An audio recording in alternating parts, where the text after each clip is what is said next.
and the next topic of conversation that we're going to talk about is the perfect reward structure, and is it possible or is it impossible?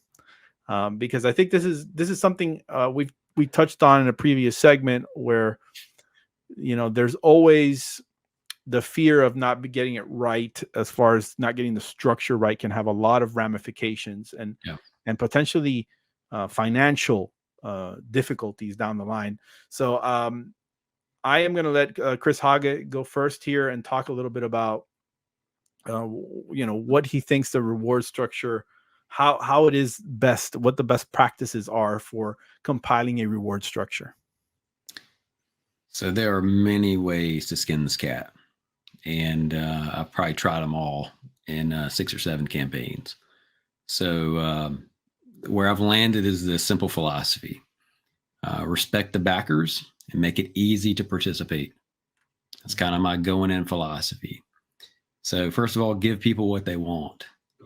Everyone, give everyone a chance to participate in the campaign. Have low reward tiers, $15, $20 that people can jump on the campaign with, right? Have something on the higher end of your campaign that has everything included. We call them the big bundle on our campaigns. We've done things like premium bundles that have almost everything on the campaign. We have rewards in between, that give you in increments things that you can add on, but it's with one click of the button. And then that goes to respecting the backer. It's not confusing. You don't have to go hunt the add-ons. You don't have to, have a lot of concern that you're going to miss something. We try to make enough available for people. So that's kind of the way we structure our campaigns. We also keep it simple, right? It's limited number of reward tiers.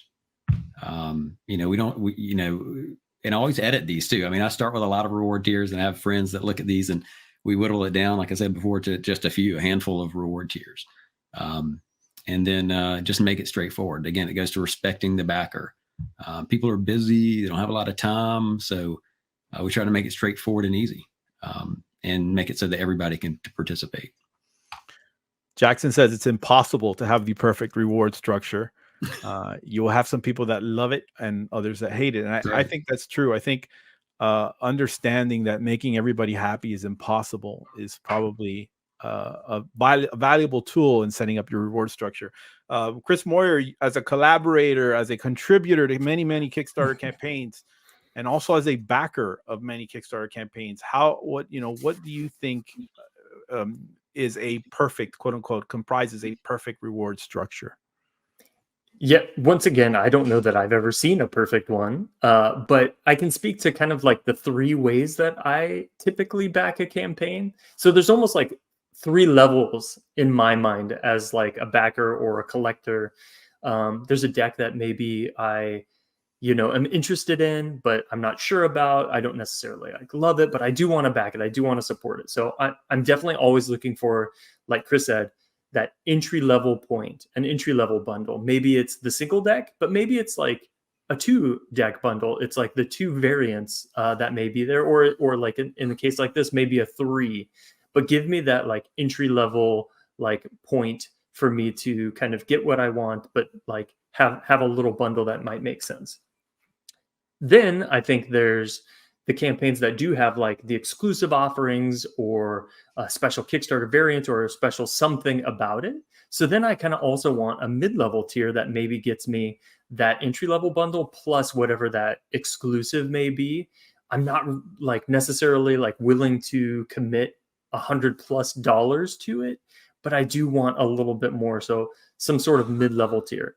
And then I think you have to have always that completionist type tier for sure, where it's like, I love this campaign. I know I want everything. I don't want to miss out on any of the pieces of it.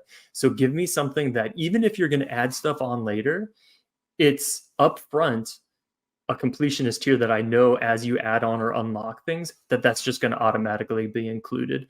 And I think when we get into our top 3 campaigns, we're probably going to touch on that a little bit too. But yeah, I kind of like that. Chris, you said you like to come in and then leave. I like a campaign where I can come in, and if I love that campaign, I can get that completionist tier, But I love that if there's a couple secrets along the way, a couple of unlocks or something that it's like, I know I backed for this. What are you going to show me that's going to keep me excited so that I don't end up backing out if another cool campaign or something else comes along? Like, how are you going to keep me on the hook? So I do love it when those, have those little teasers, or I know that there might be one extra piece to look forward to, something along those lines. And those things are important for other reasons too. I think Omar may touch on some of those, but yeah, I mean, I like the teasers too, Chris, but I like the simplicity of getting in and getting out at the same time. Totally. Yeah. But how do you come up with those options for everyone? You can't. Impossible. You can't. Impossible. That's right. The whole idea of the reward structure, it's very tied into the campaign structure itself, right? Like, how you design your campaign. And as a creator myself, I have to put on multiple hats when I look at my campaign structure. I have to think about, like, okay, as a business, what do I need? What are the things that I need to put forth to make this a profitable venture, right? And make it something that will grow the brand and will make it so that I can release more decks in the future. I have to think about, as a fan, as a collector myself, what do I want about from a campaign? Like, what are the things that I look forward to most?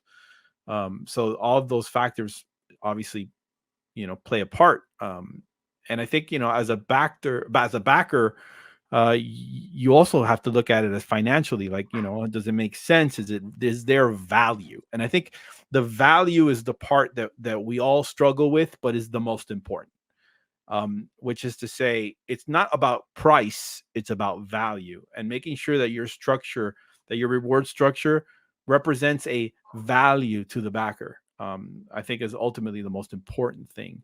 I've worked on many campaigns now, 4 on my own, a couple campaigns with Wormwood, and I learned a lot from their, from their way of doing things, how they handle certain things, and how they do certain things with regards to the way they do their campaigns. And their approach tends to be very simple. Their approach is, okay, I'm worrying about the core offerings, and I'm going to give a modicum of thought to any other things, like stretch goals or any other kind of surprises along the way. I, on the other hand, I'm of two minds. I love the idea of surprising people with different editions and different bells and whistles, and presenting them with stretch goals that I think that they could get excited by. But I'm also hesitant of not showing those things up front, because it could end up hurting the campaign when people don't know that the thing they want exists, that the thing they really want exists. And on that note, stretch goals is something that I think creators struggle with generally. I know Jackson, for instance, doesn't do a lot of stretch stuff. He does some of it, but typically he prefers to, he puts out his version, and then there might be a deluxe version, and there might be a legacy edition. But generally speaking, he keeps things simple. I, on the other hand, I get very complicated very quickly, and as a creator, that could get very stressful and very scary. It could get to the point where if you don't really know how you're going to handle the different kind of upgrades that you're doing to your deck along the way, it can be very challenging to get it right.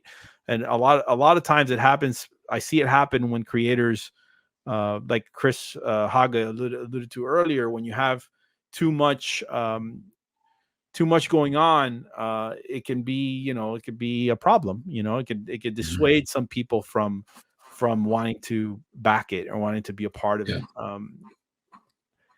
It's also really hard to structure it, like to know what things are going to cost. Sometimes, for instance, the best example I can give you is on Beetlebacks. We have, the black bordered cards on Beetlebacks, and it was like a big deal because we needed to unlock a certain stretch goal to achieve that black border on the cards on the black deck. And we ended up passing the goal.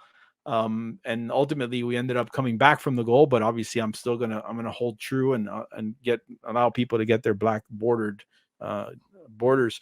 And people just didn't understand why it was something that needed to be unlocked, because in their mind they're like, well, the black deck's going to be printed anyway.